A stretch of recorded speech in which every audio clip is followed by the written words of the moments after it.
कल्ला ना समझी वड्डा भरा ना ले। खैर नाजरीन, अगर बड़े भाई ना आते तो डकी भाई को 16 साल तक की सजा हो सकती थी। अभी भी डकी भाई को 16 साल की सजा हो सकती है क्योंकि डकी भाई की बेल हो गई है, लेकिन जो केसेस उनके ऊपर बनाए गए थे वो केसेस खत्म नहीं हुए। अब डकी भाई जेल से बाहर आ गए हैं तो डकी भाई बआसानी सारी चीजों को मैनेज कर सकेंगे। खैर नाजरीन, डकी भाई के ऊपर टोटल 6 दफात लगाई गई थी। आइए आपको इन दफात और इनकी सजाओं के बारे में बताते हैं। डकी भाई के ऊपर एक लगाई गई पीके एक्ट की सेक्शन 13 जो कि होती है जाल साजी के लिए। इसमें डकी भाई को ज्यादा से ज्यादा 3 साल तक की सजा सुनाई जा सकती थी। इसके अलावा पीका एक्ट की सेक्शन 14 जो कि होती है इलेक्ट्रॉनिक फ्रॉड के लिए, इसमें डकी भाई को ज्यादा से ज्यादा 2 साल तक की सजा सुनाई जा सकती थी। इसके अलावा पीका एक्ट की सेक्शन 25 जो कि होती है धोखाधड़ी के लिए, इसमें डकी भाई को 3 महीने तक की सजा सुनाई जा सकती थी। इसके अलावा पीका एक्ट की सेक्शन 26 जो कि होती है जाल साजी के लिए, इसमें डकी भाई को ज्यादा से ज्यादा 3 साल तक की सजा सुनाई जा सकती थी। इसके अलावा सेक्शन 294B,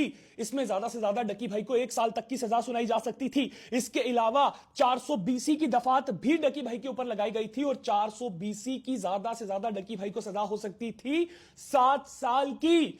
तो अगर ये सारी चीजें डकी भाई के ऊपर साबित हो जाती और जज साहब सजा सुना देते तो डकी भाई ज्यादा से ज्यादा 16 साल तक के लिए जेल में जा सकते थे। इसके अलावा डकी भाई के ऊपर भारी जुर्माने भी किए जाते।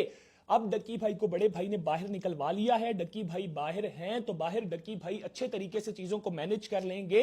ये जो सेक्शंस उनके ऊपर लगाई गई हैं, उम्मीद है कि ये भी बहुत जल्द खत्म कर दी जाएंगी। लेकिन बेशक 0.1% चांस है, लेकिन चांस जरूर है कि डकी भाई को 16 साल की सजा भी हो सकती है। अल्लाह ना करे। खैर नाजरीन, इसके साथ ही मुझे दीजिए इजाजत। अल्लाह हाफिज।